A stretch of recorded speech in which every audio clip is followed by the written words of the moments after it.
ఆరాధించుటకు సంఘముగాను దేవుని యొక్క కుటుంబముగాను చేరి వచ్చిన మీ అందరికీ ప్రభువైన యేసుక్రీస్తు నామమున వందనములు తెలియచేయచ్చు ఉన్నాను. ప్రతి ఆదివారం మనం తండ్రి అయిన దేవుణ్ణి ఆరాధించే వారమై ఉన్నాం. కాబట్టి దేవుని సన్నిధానమునకు మనం ఇలా చేరినప్పుడు మన ఇంటి నుంచి బయలుదేరేటప్పుడే లేదా నిన్నటి దినమునే ఆదివారం గురించి ఆలోచిస్తూ ఉండాలి.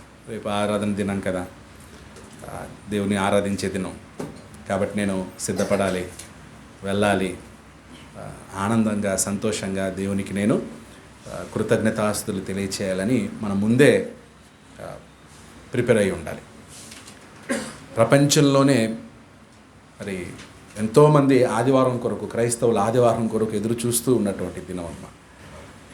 దేవుడు మనకు కలుగజేసినటువంటి రక్షణ, దేవుడు మనకు ఇచ్చినటువంటి ఇంత గొప్ప ఆశీర్వాదాన్ని తలపోసుకుంటూ మనం ఆరాధనలో చేరడానికి సిద్ధపడుతూ ఉన్నాం. అంటే ఆదివారం సమీపించే కొలది నెగిటివ్స్ అంతా పోతూ ఉండాలి. ఏం రావాలి? పాజిటివ్ రావాలన్నమాట.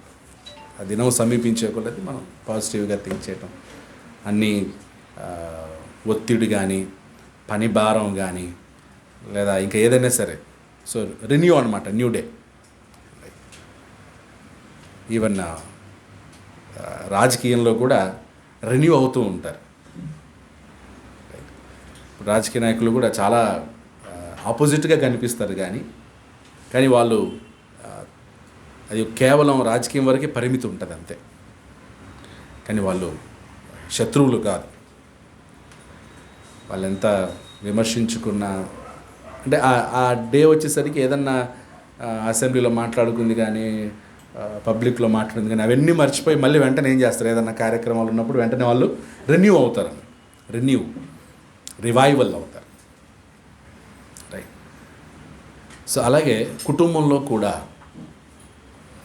ఎప్పటికప్పుడు అన్నదమ్ములు కావచ్చు, అక్క చెల్లెలు కావచ్చు, రివైవల్ అవుతూ ఉంటుంది. అదే కదా, కొన్ని రోజుల క్రితం, కొన్ని నెలల క్రితం ఏదైనా జరిగినా కూడా ఏదైనా కార్యం వచ్చినప్పుడు, శుభకార్యం ఏదైనా పెళ్ళి వచ్చిందనుకోండి, అందరూ ఏమవుతారనమాట, మర్చిపోతారు అవన్నీ. చావు వచ్చినప్పుడు, పెళ్ళిళ్ళ టైంలో ఒకవేళ ఏమన్నా పగలున్నా, ప్రతీకారాలు ఉన్నా, మనస్పర్ధాలు ఉన్నా, ఏమన్నా కూడా ఒక కార్యం, ఒక ఈవెంట్ వచ్చినప్పుడు, ఒక శుభకార్యం జరిగినప్పుడు, లేదా ఒక దుఃఖకరమైన ఘటన జరిగినప్పుడు కుటుంబంలో అందరూ ఏమవుతారనమాట, అవన్నీ పక్కన పెట్టేసి ఏమవుతారనమాట, శుభకార్యం జరిగినా, దుఃఖకరమైన జరిగినా ఇంకా ఆ పాతదానే తలుచుకొని ఎవరైనా ఉన్నారంటే అసలు వాడు మనిషే కాదు. ఇంకా రివైవల్. అందుకే ఆదివారం సమీపించే కొద్దిగా మనం కూడా ఏమవుతున్నారనమాట, రివైవల్. పాస్ట్ ఈజ్ పాస్ట్, అయిపోయింది. భార్యాభర్తలు అంతే కదా, భార్యాభర్తలు హ్యాపీగా ఉండాలంటే పాస్ట్ ఈజ్ పాస్ట్ ఉండాలా, లేకపోతే నా పెళ్ళైన స్టార్టింగ్ నుంచి ఉండేవన్నీ డైరీలో రాసుకోవాలా? పెళ్ళైన ఫస్ట్ రోజు ఇది అని ఎవరన్నా డైరీ రాస్తారేమో. పెళ్ళైన ఫస్ట్ రోజు మా ఆయన నన్ను ఇలా అన్నాడు, సెకండ్ ఇలా అన్నాడు, ఫస్ట్ ఇయర్ ఇలా అన్నాడు, సెకండ్, అన్ని డైరీ రాసుకొని ఏదన్నా సమస్య వచ్చినప్పుడు అన్నీ ఆ డైరీ ఓపెన్ చేసి ఇస్తారా? భార్యాభర్తలు కూడా కలిసి సంతోషంగా ఉండాలంటే రివైవల్, రెన్యూ, పునరుద్ధరించబడుతూ ఉండాలి, రివైవల్ అవుతుండాలి, రెన్యూ అవుతూ ఉండాలి. అందుకే ఇర్మీయా గ్రంథంలో ఒక మాట ఉంటుంది, నూతన మనసును, నూతన ఆలోచనను, నూతన హృదయమును నాకు పుట్టించుము. నూతన హృదయం, నూతన మనసు, నూతన ఆలోచన నాలో పుట్టించుము. ఓకే. సో కాబట్టి మనం కలిసినప్పుడంతా ఏ మైండ్తో రావాలి? ఇక్కడ నిలబడినప్పుడు కూడా, లేదా ఒక వ్యక్తిని చూసినప్పుడు కూడా చాలా ఫ్రెష్గా ఉన్నావేంటి అంటారు కదా. చూసినామంటే ఏంటి చాలా ఫ్రెష్గా ఉన్నావు అంటే ఏంటి దాని అర్థం? చాలా ఫ్రెష్గా ఉన్నావంటే ఎలా కనిపిస్తుంది? అతను స్నానం చేసి ఉంటాడు, తర్వాత కొత్త బట్టలు వేసుకొని ఉంటాడు, లేదా అంటే మొత్తం తను ఫ్రెష్ అయిన విధానం చూసి ఏంటి చాలా ఫ్రెష్గా ఉన్నారేంటి వాళ్ళు. అంటే ఫ్రెష్ అంటే దాని అర్థం మొత్తం పాస్ట్ అంతా పోయింది, ఆ దుమ్మంతా పోయింది, ఫ్రెష్. మనకు వెజిటేబుల్స్ ఎలా కావాలి, ఫ్రూట్స్, దేవునికి మనం ఎలా కనపడాలి, ఆదివారం ఎలా కనపడాలి, మనం అంతే ఫ్రెష్గా కనపడాలి. రైట్. ఫ్రెష్ అంటే రిన్యూ, రివైవల్. మళ్ళీ చూసిన వెంటనే ఏదో ఆలోచిస్తున్నాడు, ఏదో ప్లాన్ చేస్తున్నాడు లోపల అన్నట్టు ఉండకూడదు. మనం ఫ్రెష్గా ఉండాలి, మైండ్ ఓపెన్ మైండ్గా ఉండాలి, ధారాళంగా ఉండాలి, సంకుచితంగా ఉండకూడదు, ముడుచుకొని ఉండకూడదు హృదయాలు. దేవుని సన్నిధానంలో మనం అంత ఇన్వాల్వ్ అయి ఉండాలి. అందుకే పాటలు పాడేటప్పుడు కూడా ఇన్వాల్వ్. వచ్చే ఆదివారం నుంచి అందరు 3 పాటలు కూడా నించొనే పాడాలి. కూర్చొని పాడడం వల్ల మొత్తం రాగాలన్నీ ఆ కడుపులో పెట్టుకొని కింద కూర్చొని అన్నీ ఉంది, దేవునికి స్తోత్రం అన్నీ పాడుతున్నాం. అందుకే వచ్చే ఆదివారం నుంచి 3 పాటలు స్టాండింగే. ఎవరైతే నిలబడలేరో వాళ్ళు మాత్రం కూర్చోవచ్చు, మిగతా అందరు నిలబడే పాడాలి. అర్థమైందా? లేజీ అయిపోతుంది, బాడీకి మనమే లేజినెస్ ఇచ్చేస్తున్నాం. ఓకే, సో ఫ్రెష్గా ఉండాలి. పాటల్లోనే ఫ్రెష్నెస్ రావాలి, పాటల్లోనే ఫ్రెష్నెస్. ఆ ఫ్రెష్నెస్ క్రియేట్ చేయాలి. నడిపించేవాడు ఆ ఫ్రెష్నెస్ క్రియేట్ చేయాలి. ప్రిసైడర్ ఆ ఫ్రెష్నెస్ క్రియేట్ చేయాలన్నమాట. రైట్. ఓకే, సో ఈరోజు దేవుని వాక్యాన్ని మనం కాసేపు ధ్యానించడానికి ప్రయత్నిస్తాం. మార్కలు పెట్టలేదు. నెహెమ్యా గ్రంథాన్ని మనం చదువుకుంటూ ఉన్నాం కదా. పోయిన వారం మనం నెహెమ్యా గ్రంథంలో 6వ అధ్యాయం అయిపోయింది కదా. 7వ అధ్యాయాన్ని మనం నెహెమ్యా 7వ అధ్యాయం.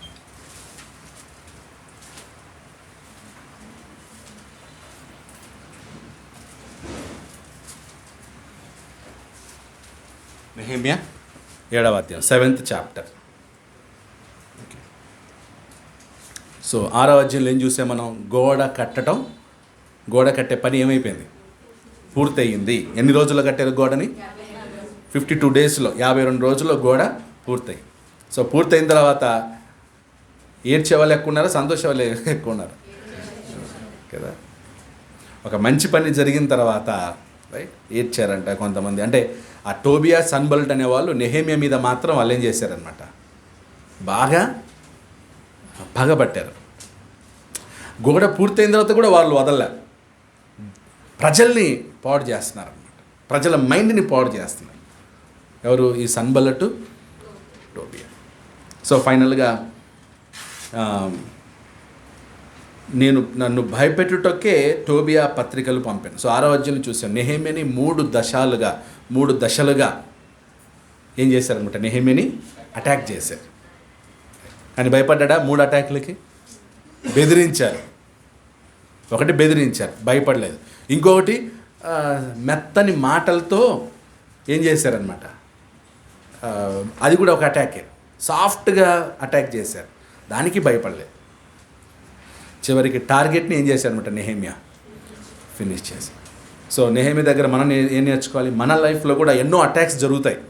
సాతాన్ అటాక్ చేయొచ్చు, తర్వాత మన మీద జలసీగా ఫీల్ అయ్యే వాళ్ళు అటాక్ చేయొచ్చు. ఏ విధమైన అటాక్స్ వస్తాయి. గోల్ ఏమై ఉండాలి మనది? ఎప్పుడు మన గురిని ఏం చేయాలన్నమాట, మనం ఫినిష్ చేయాలి, రీచ్ అవ్వాలి. ఎన్నో అటాక్స్ వస్తాయి, విమర్శలు వస్తాయి, అవమానాలు వస్తాయి. రైట్. వాటన్నిటినీ అధిగమిస్తూనే ఏం చేయాలన్నమాట, గోల్ని రీచ్ అవ్వాలన్నమాట. ఓకే. సో నెహెమ్యా దగ్గర నుండి మనం ఆ పాట నేర్చుకో. నెహెమ్యా లాగా మనకేమన్నా ఇప్పుడు కష్టాలు వస్తున్నాయా?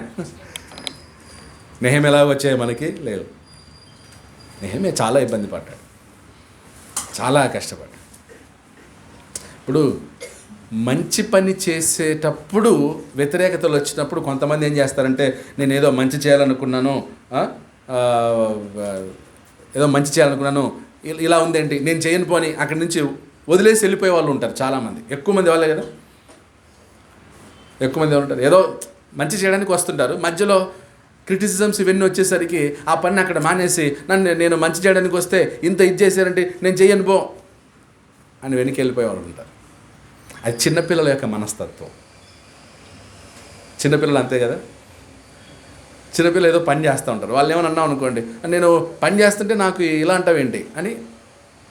కానీ నెహెమ్యా మాత్రం తను యాక్చువల్లీ రాజు దగ్గర పనిచేసేవాడు, ఎంత డిగ్నిటీ కలిగినాడు. అలాంటి వాడిని ఏం చేశారనమాట వీళ్ళు, చాలా అటాక్ చేశారు. కానీ నెహెమ్యా మాత్రం గోల్ని ఫినిష్ చేశారు. 7వ అధ్యాయం చూద్దాం. 7వ అధ్యాయంలో ఏం జరుగుతుందంటే, 7వ అధ్యాయం మొదటి 2 వచనాల్లో 1-2 వచనాలు చదవండి ఎవరన్నా. నేను ప్రాకారమును కట్టి తలుపులు నిలిపి ద్వారపాలకులను, గాయకులను, లేవీయులను నియమించిన పిమ్మట నా సహోదరులైన అనానీకిని, కోటకు అధిపతి అయిన హనన్యాకును యెరూషలేము పైన అధికారం ఇచ్చి. అంటే ఇదంతా ఎవరు చేయాలి? నెహెమ్యానే చేయాలి ఇదంతా. ద్వారపాలకులను ఎవరు నిలిపాడు? నెహెమ్యానే నిలిపాడు. మీరు ద్వారపాలకులు, మీరు గాయకులు, మీరు రైట్ ఆఫీసర్స్గా అని ఎవరెవరికి అంట? హనానికిని, తర్వాత హనన్యాకును, ఇద్దరిని అపాయింట్ చేశారనమాట. ఎవరు వాళ్ళు? హనాని, హనన్య. ఓకే, సో 7వ అధ్యాయం మొదటి నుండి 2 వచనాల్లో ఏం చేయొచ్చు అంటే గిన రైట్ ప్రాకారములకు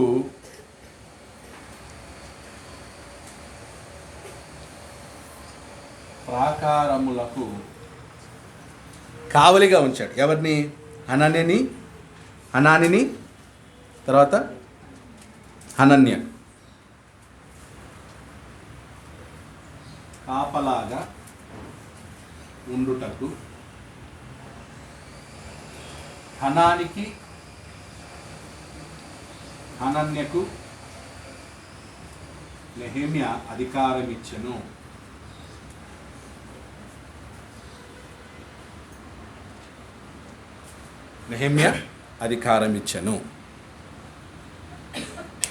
సో అధికారం, పనిని అప్పగించడం. అధికారం ఇవ్వడం అంటే ఏంటన్నమాట? పనిని అప్పగించటం. తర్వాత వాళ్ళని అధికారులుగా నియమించడం. అంటే అధికారికి ఏముంటుంది అనమాట? అన్ని హక్కులు ఉంటాయి. సో ఇప్పుడు కంప్లీట్గా ఈ ప్రాకారాలన్నీ కూడా ఎవరి హ్యాండ్ ఓవర్లో ఉన్నాయన్నమాట? హనానికి, హనన్యకి. కంప్లీట్గా వీళ్ళ పర్మిషన్ లేకుండా ఏది జరగదు అనమాట. రైట్. ఎందుకు వీళ్ళకే ఇచ్చాడంట చూడండి, తర్వాత వచ్చి అండర్లైన్ చేయండి. హనన్య నమ్మకమైన మనుషుడు. హనన్య నమ్మకమైన మనుషుడు. సో పనిని కానీ అధికారం కానీ ఎవరికి అప్పగించాలి? నమ్మకమైన వాళ్ళకి అప్పగించాలి. తర్వాత అందరికంటే ఎక్కువగా దేవుని ఎదుట భయభక్తులు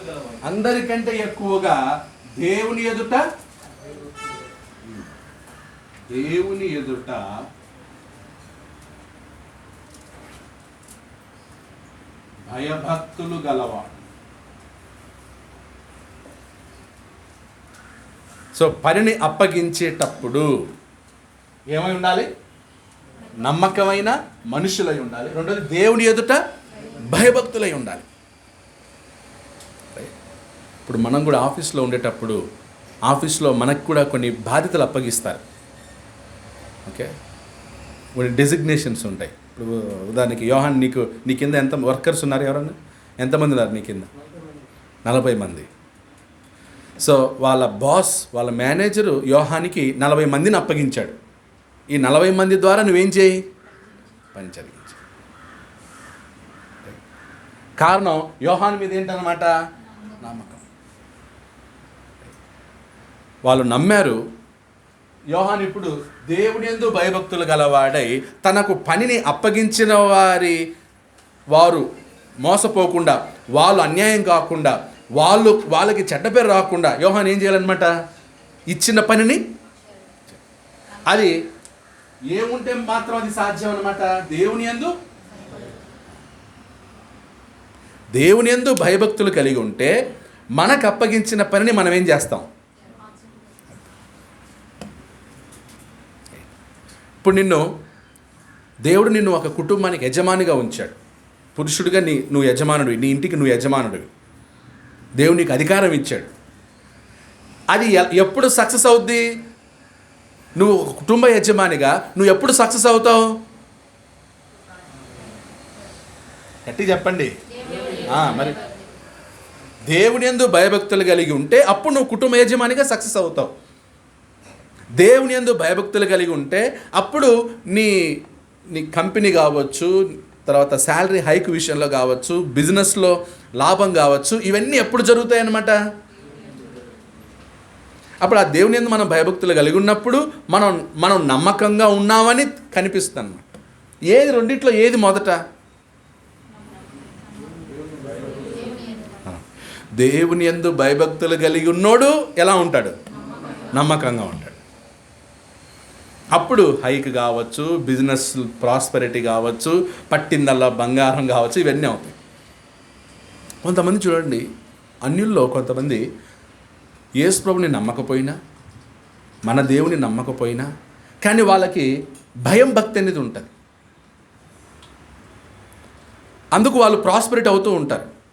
ఎంతోమంది నీతి నిజాయితీ గల ఆఫీసర్స్ అన్యుల్లో ఉన్నారు, లంచం తీసుకోకుండా. కారణం ఏంటన్నమాట? ఇప్పుడు ఆంధ్రాలో ఎలక్షన్స్ అయిపోయినాయి, తర్వాత ప్రభుత్వం ఒక పార్టీ అధికారులు ఉంది. ఇప్పుడు ఎమ్మెల్యేలు 160 మంది ఎంతోమంది ఉన్నారు. వాళ్ళల్లో 24 మందికే ఏం చేయాలి? శాఖలు ఇవ్వాలి. 24 డిపార్ట్మెంట్సే ఉన్నాయి. 24 డిపార్ట్మెంట్ ఇచ్చేటప్పుడు ఎన్ని తర్జన భర్జన ఆలోచించుంటారు కదా వాళ్ళు. ముఖ్యమంత్రి ఏం చేయాలి? ఇప్పుడు ఆ 24 డిపార్ట్మెంట్స్ని ఏం చేయాలన్నమాట? తను తీసుకోవాలి. పని చేయడానికి, ప్రజలకు ప్రభుత్వం చేయడానికి, పరిపాలన జరగడానికి ముఖ్యమంత్రికి 24 మంది కావాలి. 24 డిపార్ట్మెంట్ ఉన్నాయి. 24 డిపార్ట్మెంట్లు 24 మందినే చేర్చుకోవాలి. 100 మంది ఉన్నారు. 100 మందిలో నుంచి ఏం చేయాలి? ఫిల్టర్ చేసుకోవాలి. అప్పుడు దాంట్లో ముఖ్యమంత్రి దేన్ని చూడాలన్నమాట?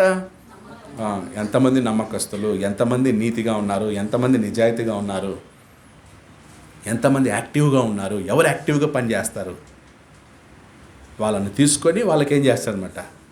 డిపార్ట్మెంట్స్ ఇచ్చి పనిచేయాలి. ఇప్పుడు ఆ 24 మంది కూడా ముఖ్యమంత్రికి సపోర్ట్ చేస్తూ పనిచేయాలి. అందులో ఎవడన్నా నిద్రపోతే అయితే, సోమరుడైతే, అంటే ఒక పనిని, ఒక ప్రాజెక్ట్ని కంప్లీట్ చేయాలంటే దానికి కేవలం ఒక్కడుంటే సరిపోదు. ఆ ఒక్కడికి టీం ఉండాలి. ఆ టీంలో అందరూ ఎలా ఉండాలి? నమ్మకస్తులై ఉండాలి. తర్వాత ముఖ్యంగా దేవుని యందు భయభక్తులు.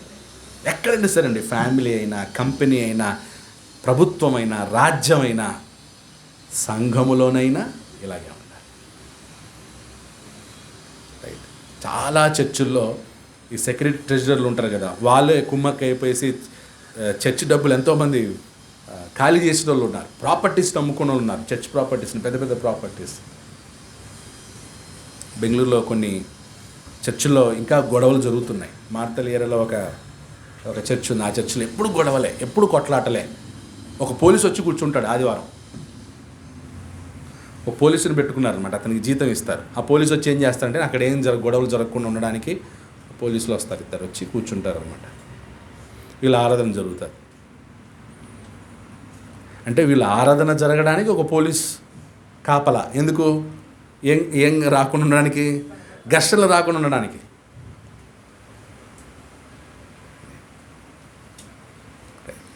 అలా ఉన్నారండి క్రిస్టియన్స్.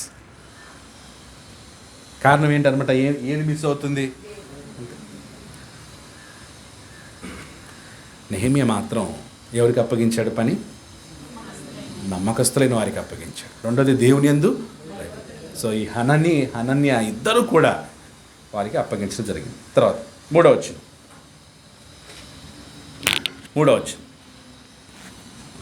అప్పుడు నేను బాగుగా ప్రొజెక్ట్ వరకు యెరూషలేము యొక్క గుమ్మముల తలుపులు తీయకూడదు. ఉమ్, మరియు జనుల దగ్గర నిలబడి ఉండగా ఉమ్, తలుపులు వేసి ఉమ్, అడ్డగడియలు వాటికి వేయవలననియు ఉమ్, ఇదియు కాక యెరూషలేము కాపురస్తులందరూ ఉమ్, తమ తమ కావలి వంతులను బట్టి ఉమ్. తమ ఇళ్లకు ఎదురుగా కాచుకున్నటకు కావలి నియమింపవలననియు చెప్పి ఓకే, కావలిని తమ తమ కావలి వంతులను బట్టి తమ ఇండ్లకు ఎదురుగా కాచుకొనుటకు కావలి నియమింపవలననియు చెప్పితిని.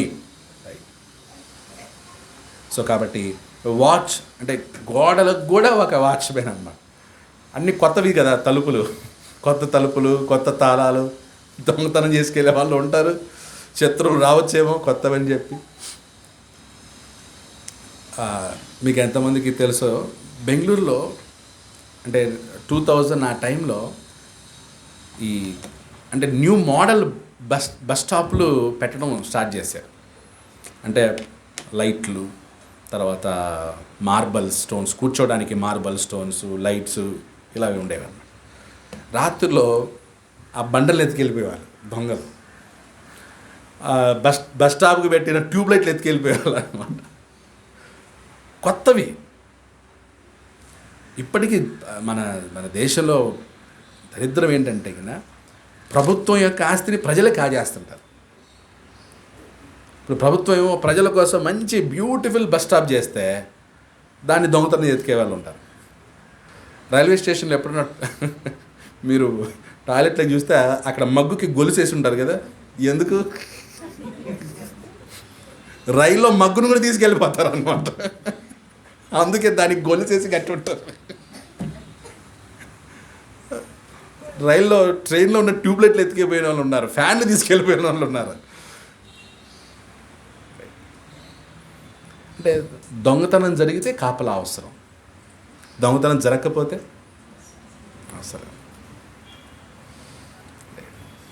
కాబట్టి ఇక్కడ అన్నీ కొత్తవే కాబట్టి కొత్త తలుపులు, కొత్త తాళాలు అన్నీ పెద్ద పెద్దవి. సో కాపలా లేకపోతే ఏం జరిగే అవకాశం ఉంది? దొంగలు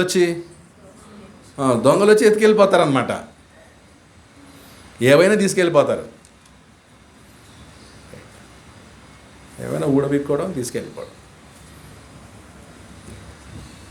సో కాపలా అలా నెహెమ్ ఏం చేశారంట, ప్రతి ఇంటి వాళ్ళు కూడా మీరు ఎలా ఉండాలన్నమాట, మీ ఇంటి ముందున్న గోడను మీరు ఏం చేయాలి?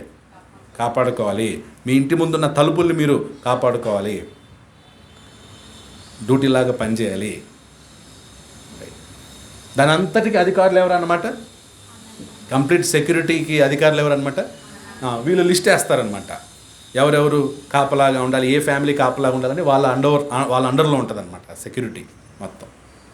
ఎవరైనా మీలో ఉన్నారా సెక్యూరిటీ, మెయిన్ సీసీటీవీ కెమెరాకి హెడ్గా సెక్యూరిటీగా జాబ్ చేసే వాళ్ళు ఉన్నారా? అంటే కంప్లీట్ సెక్యూరిటీ బాధ్యత అంతా కూడా వాళ్ళకి అప్పగించాలి. తర్వాత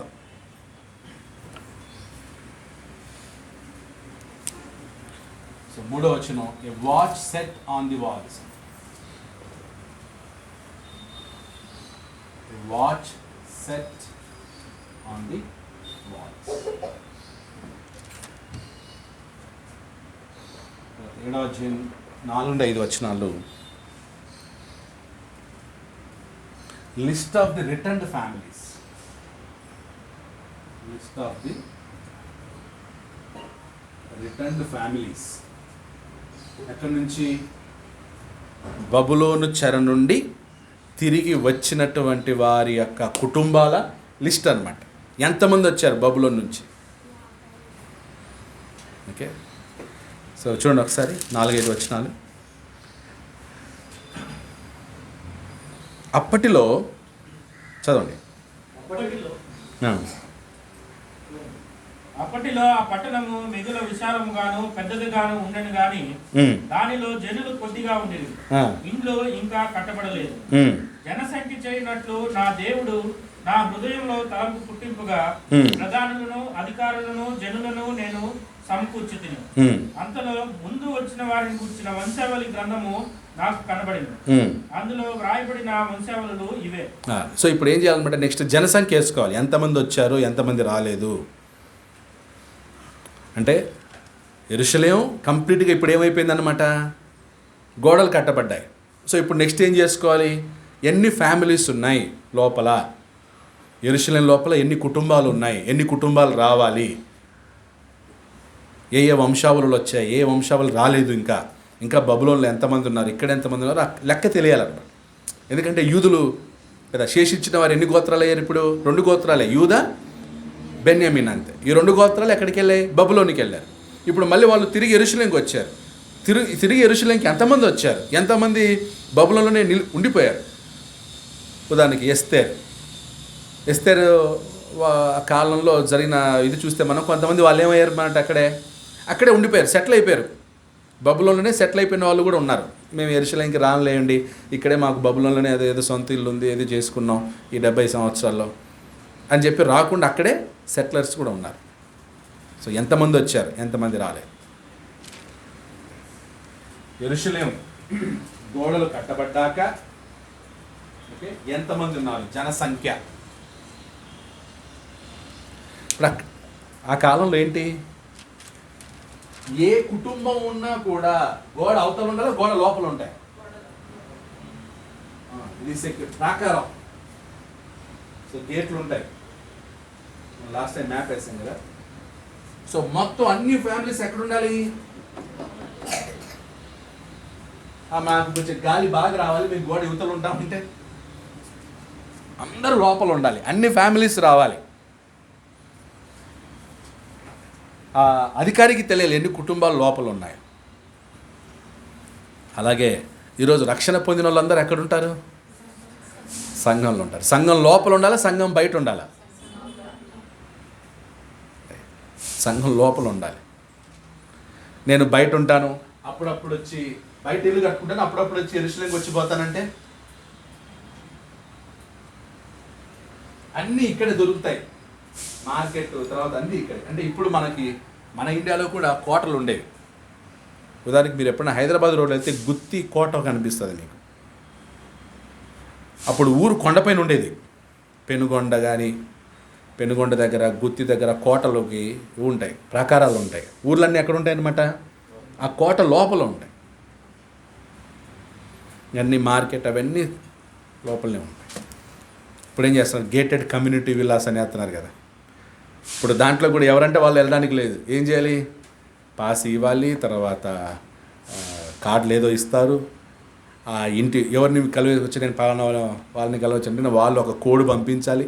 ఆ కోడ్ సెక్యూరిటీ వాడు చూసుకొని ఈ పర్సనా కాదా అని చూసి ఏం చేస్తారు అనమాట.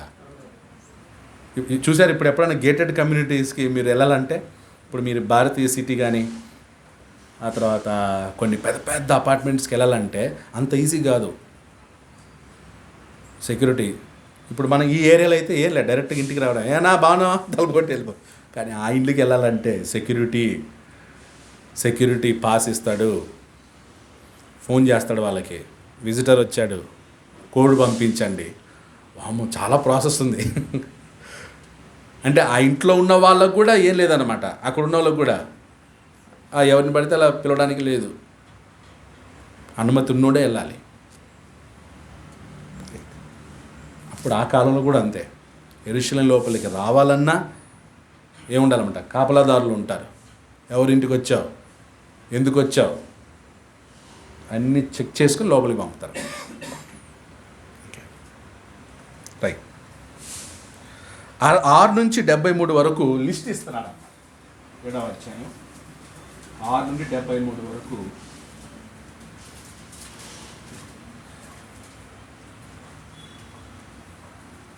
List of citizens who return. ఎవరైతే తిరిగి వచ్చారో వాళ్ళందరి యొక్క లిస్ట్ అన్నమాట. సో మీరు అక్కడ చూస్తే గిన ఏ ఏ వంశావళులు వచ్చారో కంప్లీట్గా లిస్ట్ ఇచ్చాడు. రైట్. సో ఇప్పుడు నేను ఆ లిస్ట్ చదవట్లేదు, అక్కడ మీరు చదివితే వాళ్ళ పేర్లు ఎవరెవరు వచ్చారో అక్కడ ఉంటారు. ఓకే, నెక్స్ట్ 8వ అధ్యాయంకి వెళ్దాం. చాప్టర్ 8. సో 7వ అధ్యాయం అర్థమైంది కదా. 7వ అధ్యాయంలో ఏం జరిగిందనమాట, ప్రాకారాలకు కాపలాగా ఉండడానికి ఎవరికి అధికారం ఇచ్చాడనమాట? హనానీకి, హనన్యకి ఇచ్చాడు. వాళ్ళు ఎవరన్నమాట? నమ్మకమైన వాళ్ళు, దేవుని ఎదుట భయభక్తులు కదా. అలాగే గోడలకు అంతా కూడా కాపలాదారులు నియమించాడు. అలాగే ఇప్పుడు లిస్ట్ వేయడానికి ఎంతమంది ఉన్నారో దేవుడే నెహెమ్యా హృదయంలో ఏం చేశాడంట, ఒక ఆలోచన పుట్టించాడు, ఎంతమంది ఉన్నారో అని.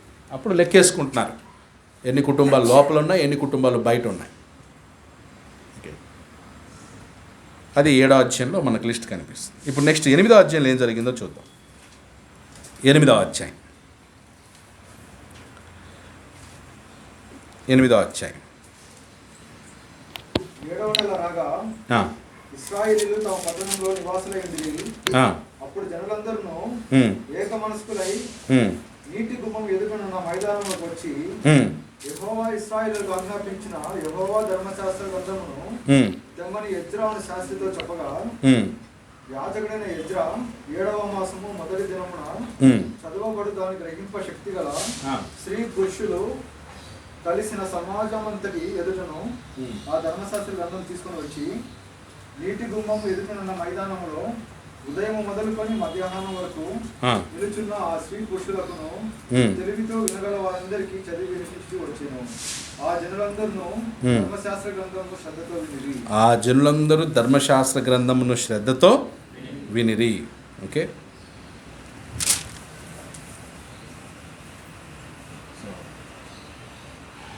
జనులందరూ 8వ అధ్యాయం 1-3 వచనాలు ఏమంటారు? జనులందరూ దేవుని వాక్యమును శ్రద్ధగా వినిరి. ఎలా వినారంట? శ్రద్ధగా వినిరి. ఉందా ఆ మాట? ఎక్కడుంది? 3వ అధ్యాయం. ఆ జనులందరూ ధర్మశాస్త్ర గ్రంథమును శ్రద్ధతో వినిరి.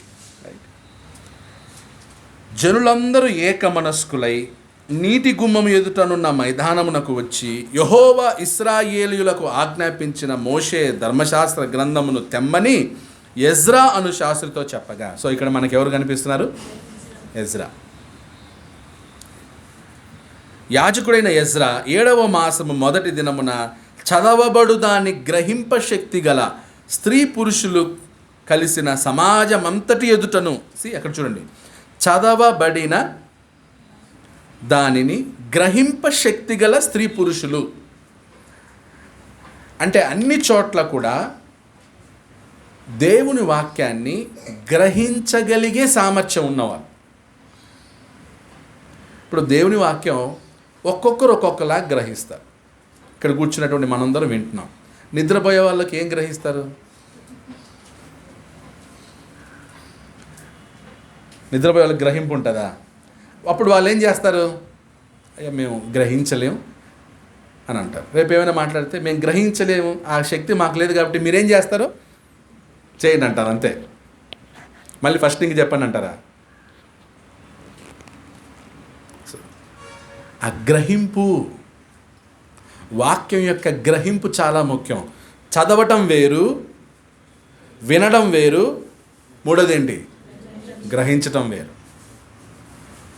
ఈరోజు బైబిల్ని చదివే వాళ్ళు ఎక్కువ ఉన్నారా, వినేవాళ్ళు ఎక్కువ ఉన్నారా, గ్రహించే వాళ్ళు ఎక్కువ ఉన్నారా? పోనీ ఎవరు తక్కువ ఉన్నారు? గ్రహించే వాళ్ళే తక్కువ, చదివే వాళ్ళు ఎక్కువ ఉన్నారు. బైబిల్ తెగ చదివే వాళ్ళు ఉన్నారు. వాక్యాన్ని పొద్దున్నుంచి సాయంత్రం వరకు వినేవాళ్ళు ఉన్నారు. ప్రార్థన మోకాలు చిప్పలు అరిగిపోయేంత ప్రార్థన చేసేవాళ్ళు కూడా ఉన్నారు. కానీ ఏం లేదనమాట, గ్రహింపు చాలా ముఖ్యం. స్కూల్లో కూడా చూడండి, ఎందుకు మార్క్స్ స్టూడెంట్స్కి ఇదవుతుంది, ఇది ఏరుపేరు ఎందుకు వస్తాయి? గ్రహింపు శక్తి. అందరి స్టూడెంట్స్కి గ్రహింపు ఒకేలాగా ఉండదు, అందుకే మార్క్స్ రకరకాలుగా ఉంటాయి. అలాగే వాక్యం కూడా అందరికీ ఒకేలాగా అర్థం కాదు, ఒక్కొక్కరు ఒక్కొక్కలాగా అర్థం చేసుకుంటాడు. కరెక్ట్గా అర్థం చేసుకునేవాడు కావాలి, కరెక్ట్గా అర్థం చేసుకునేవాడు కాదు. మొన్న ఎవరో తెలుగు భాష గురించి గొప్పగా చెప్తారు. ఒక అతను అన్నాడంట, ఆహారం ఎంత బాగుందో అన్నాడంట. ఆహారం మగవాళ్ళందరికేమో భోజనం గురించి చెప్తున్నాడు బ్రదర్ అనుకున్నాడంట. ఆడవాళ్ళందరికేమో మెళ్ళలో ఉన్న హారం అర్థమైంది. ఆహా ఆ హారం ఎంత బాగుందో అని వీళ్ళకి అర్థమైంది. అంటే దేని గురించి మాట్లాడతాడు? మెల్ల వేసుకున్న హారం. పురుషులకందరికీ ఏమర్థమైంది? భోజనం గురించి మాట్లాడుతున్నాడు. ఇప్పుడు ఏది కరెక్టో తెలియాలంటే చెప్పిన అడగాలి, సార్ మీరు ఆహారం గురించి మాట్లాడారా? అందుకే చైనీస్ విస్పరింగ్ అనే ఒక యాక్టివిటీ ఆడతారు, తెలుసు కదా? చైనీస్ విస్పరింగ్ అంటే తెలుసు కదా? అంటే చెవులో వచ్చి ఏం చేస్తారన్నమాట, ఒక మాటని చెప్తారు. అలా చివరికి అలా చెవులో చెప్పి చెప్పి చెప్పి చెప్పి లాస్ట్కి అది రిజల్ట్ ఏ వర్డ్ వస్తుంది? చెప్పింది ఒకటైతే రిజల్ట్ ఎలా ఉంటుంది? ఇప్పుడు నేను అశోక్ గారికి ఒక మాట చెప్తాను, ఆయన ఈయనకు చెప్పాలి. అలా చెప్పుకుని లాస్ట్ వీళ్ళ దగ్గరికి వచ్చేసరికి ఏదో ఉంటుంది అన్నమాట. అంటే గ్రహింపు యొక్క సామర్థ్యం చైన్ లింక్లో వెళ్ళే కొద్దీ ఏమవుద్దనమాట, చేంజ్ అవుతుంది, తేడా అవుతుంది, మారిపోద్ది. ఈరోజు బైబిల్ కూడా ఈరోజు ఇన్ని చర్చలు, ఇన్ని రకరకాల చర్చలు ఉండడానికి, ఇన్ని రకరకాల బోధలు ఉండడానికి కారణం ఏంటి? గ్రహింపు లేకపోవడం వల్ల. యేసు ప్రభువు అన్నాడు, ఒక ఉపమానంలో అన్నాడు, ఈ తలాంతుల ఉపమానం తెలుసు కదా? ఒకనికి 5, ఒకనికి 2, ఒకనికి 5 తీసుకున్నాడు. ఏం చేశాడు? 2 తీసుకున్నాడు, 4 సంపాదించాడు. 1 తీసుకున్నాడు, ఏం చేశాడు? మట్టిలో పాతి పెట్టాడు. అయ్యో యజమానుడు వస్తే ఈ 1 తిరిగి మళ్ళీ అలాగే రిటర్న్ ఇవ్వాలి. అప్పుడు యజమానుడు వచ్చాడు, లెక్క చూసుకుంటున్నాడు, కౌంట్ అడుగుతున్నాడు, రే నీకు 5 ఇచ్చాను కదా, ఏం చేసావు? అయ్యా నేను ఈ 5తో బిజినెస్ చేశాను, 5 సంపాదించాను, తీసుకోండి అన్నాడు. బలా నమ్మకమైన మంచి దాసుడా అన్నాడు. 2 తీసుకున్నాడు వచ్చాడు, రే నువ్వేం చేసావు? నేను నీకు 2 ఇచ్చాను కదా. లేదండి నేను కూడా బిజినెస్ చేశాను, దీని ద్వారా 4 సంపాదించాను. బలా నమ్మకమైన మంచి దాసుడా అన్నాడు. 1 తీసుకున్నాను, అడిగాడు, ఏరా నీకు 1 ఇచ్చాను కదా, ఏం చేసావు? అయ్యా వానికేమో 5 ఇచ్చావు, వీనికేమో 2 ఇచ్చావు, నాకు మాత్రం 1 ఇచ్చావా? నువ్వు కాబట్టి నా కంటికి నువ్వు కఠినుడుగా కనపడ్డావు. కాబట్టి నేనేం చేశాను, ఈ 1 కూడా ఎక్కడ పోద్దో అని నేనేం చేశాను, పాతి పెట్టి నువ్వు వచ్చినప్పుడు ఇద్దాం ఉన్నాను, ఇదిగో నువ్వు అడిగావు, నీ నాణ్యం నువ్వు తీసుకొని ఇచ్చాడు. అప్పుడు ఆ యజమాని ఏమంటాడు, ఒరే సోమరోడా, ఈ 1 నాణ్యం నేను వడ్డీ వ్యాపారి దగ్గర పెట్టున్నా కూడా నాకేమొచ్చిండు? వడ్డీ వచ్చేది. కాబట్టి నువ్వు సోమరిగా ఉండి దాన్ని నిష్ప్రయోజనం చేసావని చెప్పి వాడిని కటిక చీకట్లో బంధిస్తారు. ఇప్పుడు దీంట్లో ఏమర్థమైంది నీతి? మీకేమర్థమైంది? తలాంతుని ఉపయోగించి ఏం చేయాలన్నమాట, రెట్టింపు చేయాలి అనేది కదా, రైట్? ఒక పాస్టర్కి ఏమర్థమైందో తెలుసా? యేసు ప్రభువే ఈడ ఏమంటున్నాడు, ఆ వడ్డీకి 1 నాణ్యం వడ్డీకి ఇచ్చింటే బాగుండు కదా అన్నాడు. కాబట్టి వడ్డీకి ఇవ్వడం ఏం చేయొచ్చు? ఇప్పుడు వానికి ఆ పాయింట్ అర్థమైంది. అప్పటి నుంచి మొత్తం జనాలు ఏమో వడ్డీకి ఇవ్వండి అని చెప్తున్నానంట. యేసు ప్రభు చెప్పాడు కదా ఉపమానంలో, వడ్డీ వ్యాపారం చేయమని, వడ్డీకి ఇచ్చింటే బాగుండు, నాకు వడ్డీ వచ్చునని అన్నాడు కదా. కాబట్టి మనం కూడా ఏం చేయొచ్చు? అర్థమవుతుందా? అంటే వాక్యాన్ని కూడా కొంతమంది గ్రహింపు ప్రాపర్ లేకుండా అర్థం చేసుకునే వాళ్ళు ఉన్నారు. అందుకు ప్రార్థన చేసేటప్పుడు ఏమని ప్రార్థన చేయాలి? నాయనా మాకు వాక్యం యొక్క గ్రహింపు కరెక్ట్గా అర్థం చేసుకునే గ్రహింపు నువ్వు, మిస్అండర్స్టాండింగ్ కాకూడదు.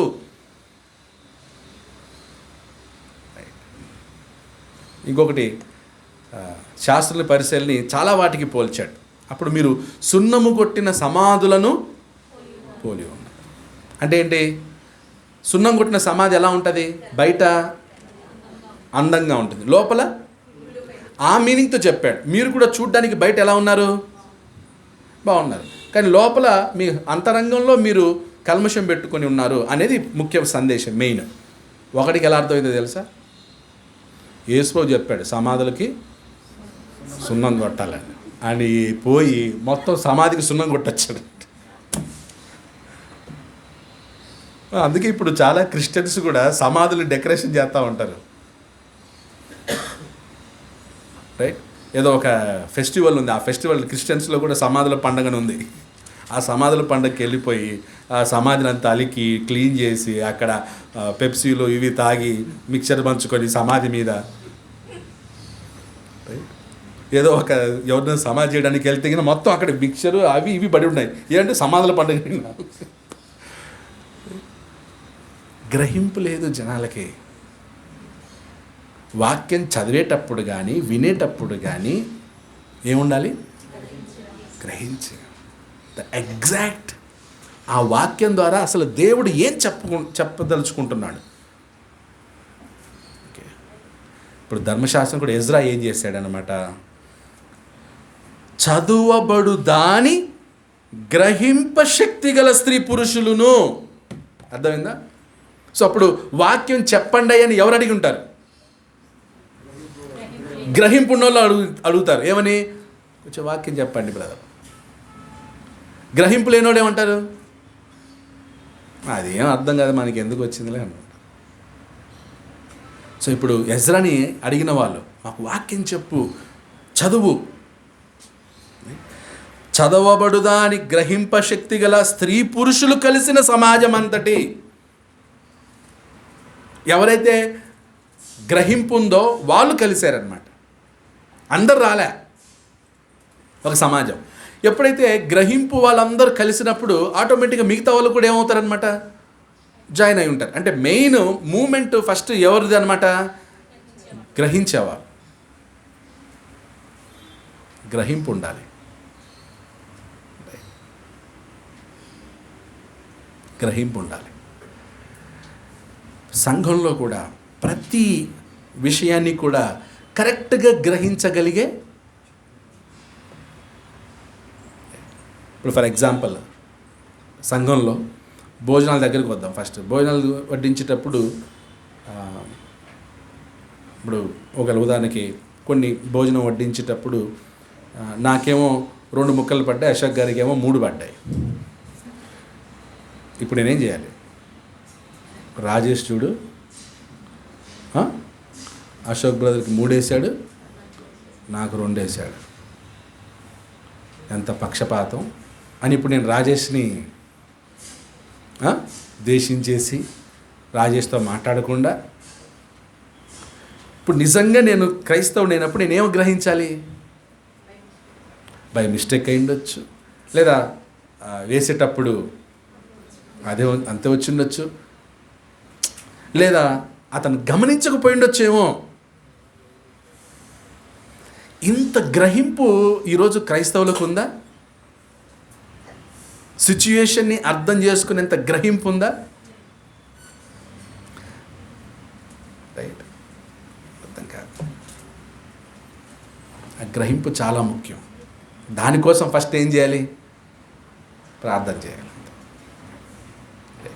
ఇప్పుడు మన చర్చ్ బిల్డింగ్కి ఇంజనీర్ ప్లాన్ ఇచ్చాడు. ఆ ప్లాన్ తీసుకెళ్ళి మీకు ఇచ్చాను అనుకోండి, మీకు అర్థం అవుతుందా?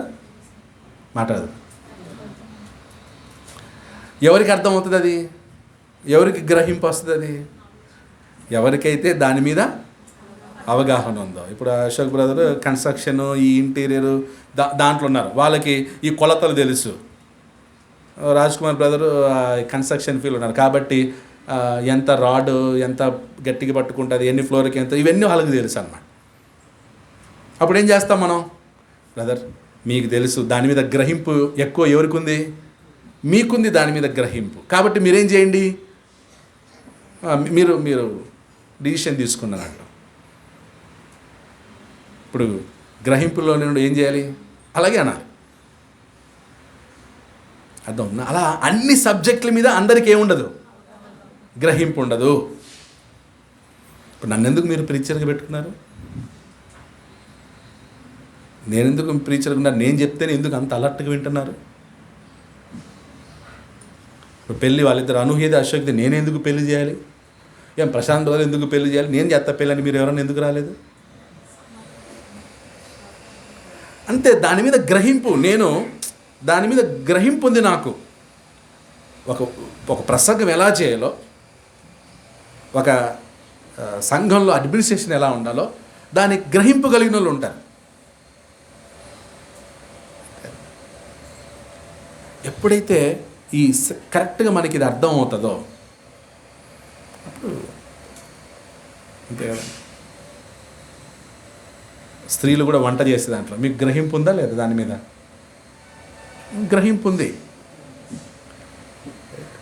ఇప్పుడు గ్రహింపు లేని వాళ్ళు వచ్చేసి ఏంటి అదే సేవ ఎక్కువ అయినట్టుంది, కొంచెం తక్కువ చేయని ప్రతి దాంట్లో ఇల్లు పెడతాం అనుకోండి, ఎలా ఉంటుంది? కోపచ్చి నువ్వు చేయి మరి అంటాం కదా. సో కిచెన్లోకి మనం వెళ్ళకూడదు. కిచెన్లో వాళ్ళది, కిచెన్లో స్త్రీలది, వాళ్ళు అవి చేసుకొని మనకి తీసుకొచ్చిస్తారు అంతే. పురుషులు మనం కూర్చొని ఉంటాం ఇంట్లో, వాళ్ళు రెడీ చేసి అవి చేసి ఇచ్చేస్తారు. అవి ఇచ్చిన తర్వాత ఏమి వేసినావు, కందిబ్యాలు ఎన్ని వేసావు, శనగబ్యాలు ఎన్ని వేసావు, ఏది కరేపాకులు 4 ఉన్నాయి. ఇలా ప్రతి దాంట్లో చూసాను అనుకోండి, లాస్ట్కి ఏం చేస్తారు స్త్రీలు? అమ్మా అంతే. దాని మీద మనకు గ్రహింపు లేదు. అప్పుడు ఏం చేస్తాం, వాళ్ళు ఏం వండి పెడితే అంతే కళ్ళు మూసుకొని తినడం, ప్రార్థన చేసుకొని తినడం అంతే.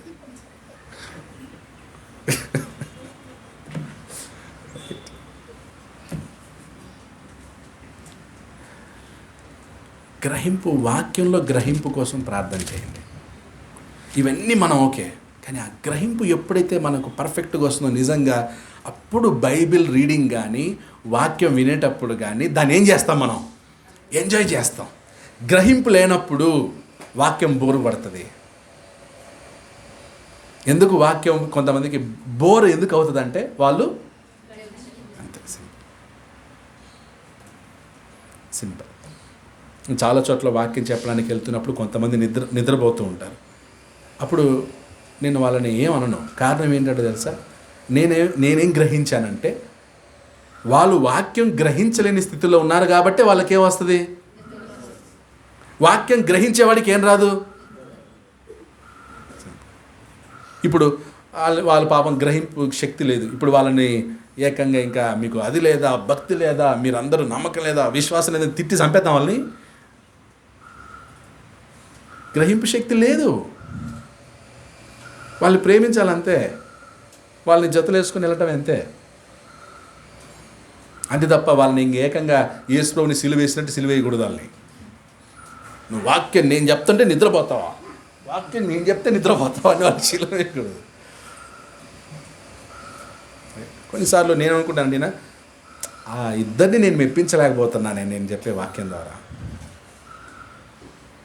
ఓకే అని కొన్నిసార్లు నేను విమర్శ చేసుకుంటాను. ఓకే, నేను చెప్పే వాక్యం 90 మంది నేను ఇంప్రెస్ చేయగలుగుతున్నాను, 10 మంది నేను ఇంప్రెస్ చేయలేకపోతున్నానే. ఎందుకంటే వాళ్ళు ఇంప్రెస్ అయితే వాళ్ళు వింటారు కదా. కాబట్టి వాక్యం గ్రహించే శక్తి అది లేకపోతే ఎన్నిసార్లు బైబిల్ చదివినా, ఎంతసేపు వాక్యం విన్నా, ఎంతసేపు బైబిల్ వింటున్నా ఏం యూస్ లేదు.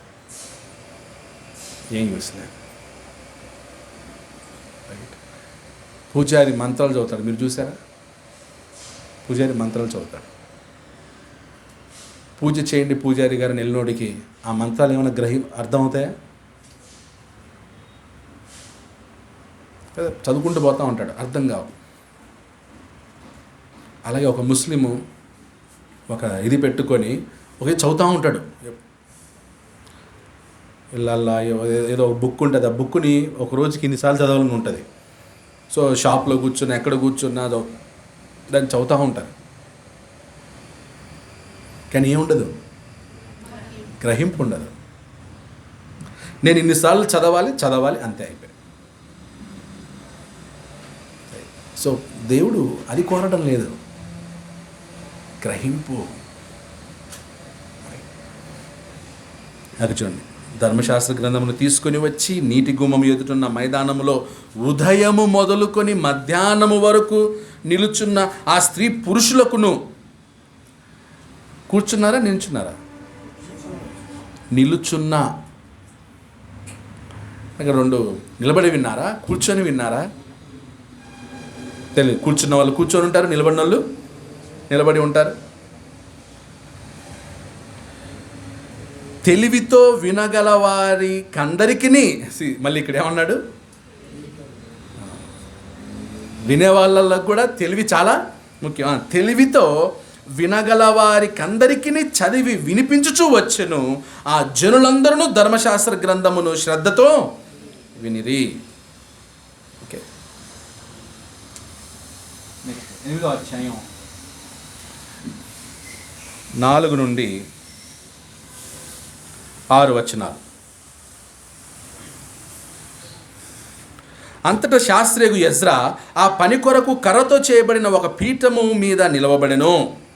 మరియు అతని దగ్గర కుడిపార్శ్వమందు మత్తిత్య, షమ, అనాయ, ఉరియా, హిల్కియా, మయాషాయ అనువారును, అతని ఎడమ పార్శ్వమందు పెదాయ, మిషాయేలు, మల్కియా, హాషుము, హష్బద్దానా, జకరియా, మెషుల్లాము అనువారును నిలిచి ఉండిరి. అప్పుడు ఎజ్రా అందరికంటే ఎత్తుగా నిలవబడి, అందరికంటే ఎత్తుగా ఎందుకు? కనబడడానికి, ఇంకా వాయిస్ రీచ్ అవ్వడానికి. ఎత్తుగా ఉండి, ఇక్కడ ఎత్తు జనాలు ఇలా కూర్చుంటే ఏమవుద్ది అనమాట, వాయిస్. అందుకే స్టేజ్ ఉండేదన్నమాట. ఎందుకు స్టేజ్ కడతారంటే అందరూ కనపడడానికి, తర్వాత వాయిస్ ఏమవుద్ది అనమాట, అందరికీ రీచ్ అవుతారు. సో ఇలా అందరితో సమానంగా ఉన్నప్పుడు వాయిస్ ఏమవుద్దంటే సో ఆగిపోద్ది మధ్యలో. స్టేజ్ ఉంటే వాయిస్ ఏమవుద్ది అనమాట, ప్లెయిన్గా రీచ్ అవుతారు. అలా అందుకని ఎత్తు స్టేజ్ కట్టేది అందుకే అనమాట. సో నెహెమ్యా కూడా అందరికంటే ఎత్తుగా నిలవబడి జనులందరూ చూచుచుండగా గ్రంథమును విప్పెను. విప్పగానే జనులందరూ నిలవబడిరి. ఎజ్రా మహాదేవుడైన యెహోవాను స్తుతింపగా జనులందరూ చేతులెత్తి ఆమెన్ ఆమెన్ అని పలుకుచు నేలకు ముఖములు వంచుకొని యెహోవాకు నమస్కరించిరి. యెహోవాకి ఏం చేశారంట? నమస్కారం. దేవుని వాక్యాన్ని విని నమస్కరించింది అంటే రిసీవింగ్.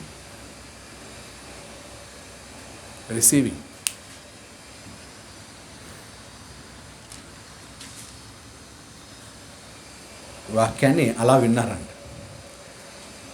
ముఖములు నేలకి. సో ఎలా తెలియాలంటే ఇప్పుడు ముస్లిమ్స్ ఎలా చేస్తారో తెలుసా ఎవరికి? ముస్లిమ్స్ నమాజ్ ఎలా చేస్తారో అలా అన్నమాట.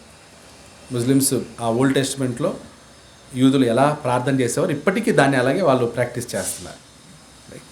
కానీ ఇప్పుడు మనం క్రొత్త నిబంధనలు ఉన్నాం కాబట్టి యూదుల ప్రాక్టీస్ని మనం ఏం చేయట్లేదు, ఫాలో చేయట్లేదు. తర్వాత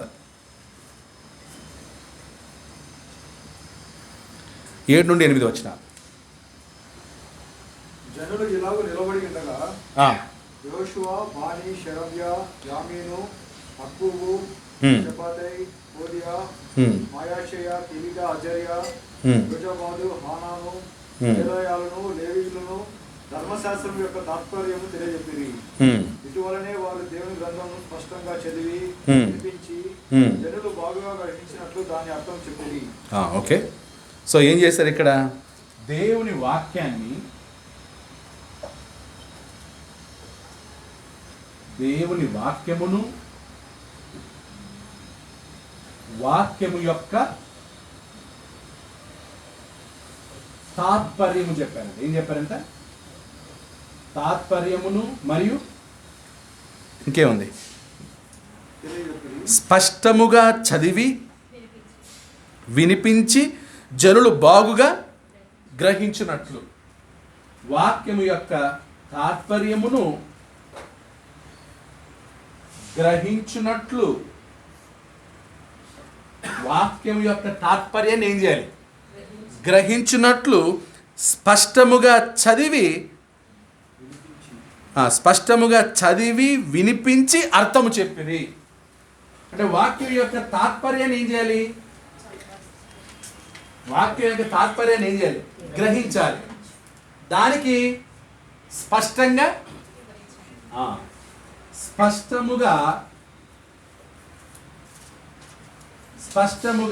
చదివి వినిపించి బాగుగా గ్రహించినట్లు అర్థము చెప్పిరి.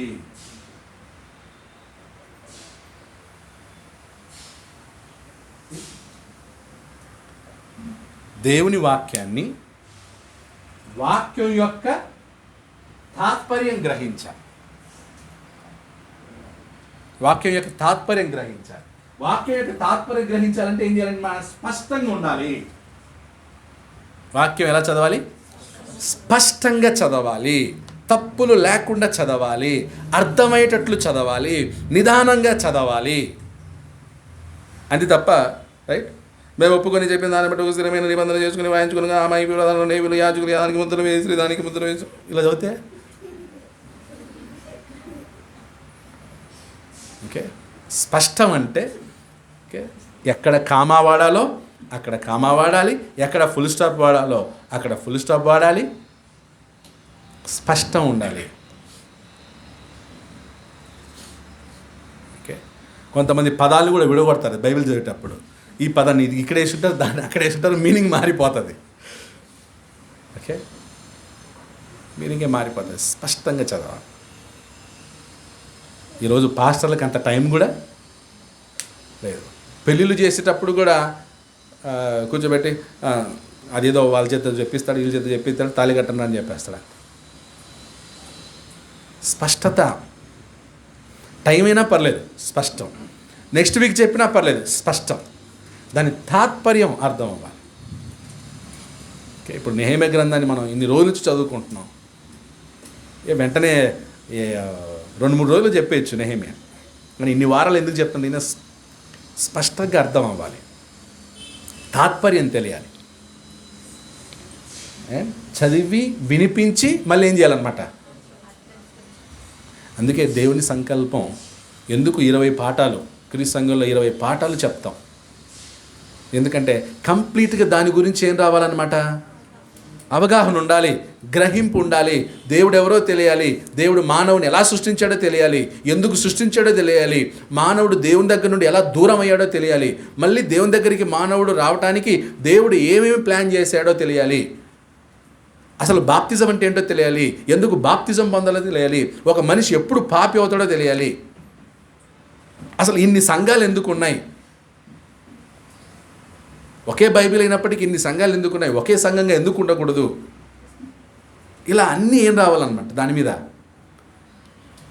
అందుకే బేసిక్ లెసన్స్ నేర్చుకోండి.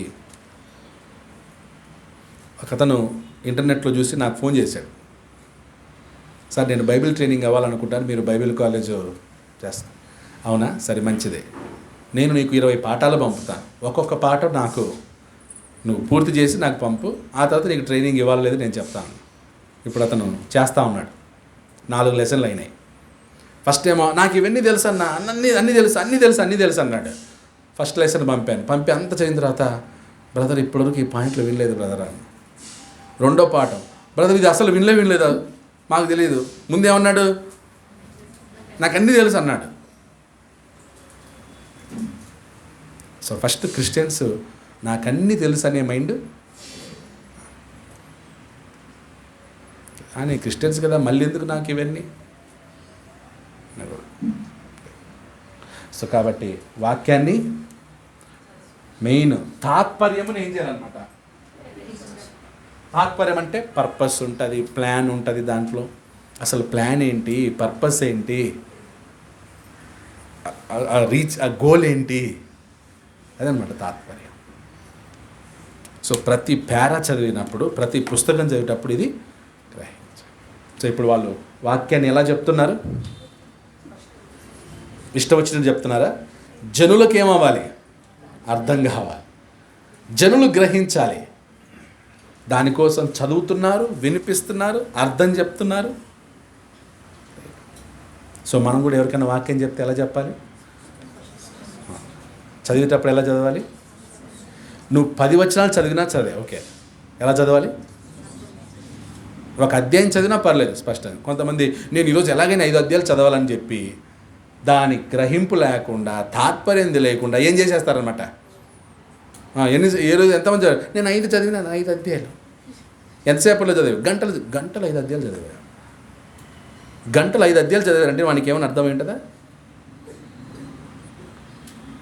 ఇంతగా అర్థమయ్యేటట్లు ఒక అధ్యాయం చదవాలంటే ఎంత టైం పడుతుందో తెలుసా? కరెక్ట్గా అంత రాసుకుంటూ చేయాలంటే అయినా ఒక అధ్యాయానికి 3 గంటలు పడుతుంది. ఒక అధ్యాయం కరెక్ట్గా చదవాలంటే ఎన్ని అవర్స్?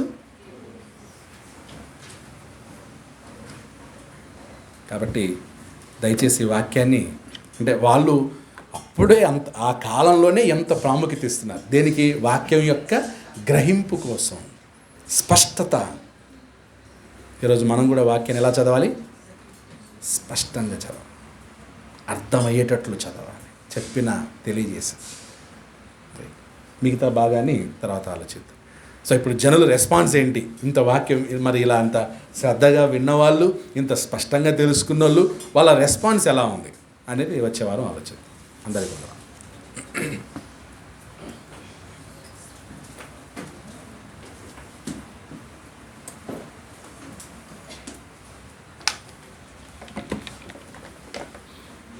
ఇంతవరకు మనల్ని వాక్యం నడిపించిన సహోదరు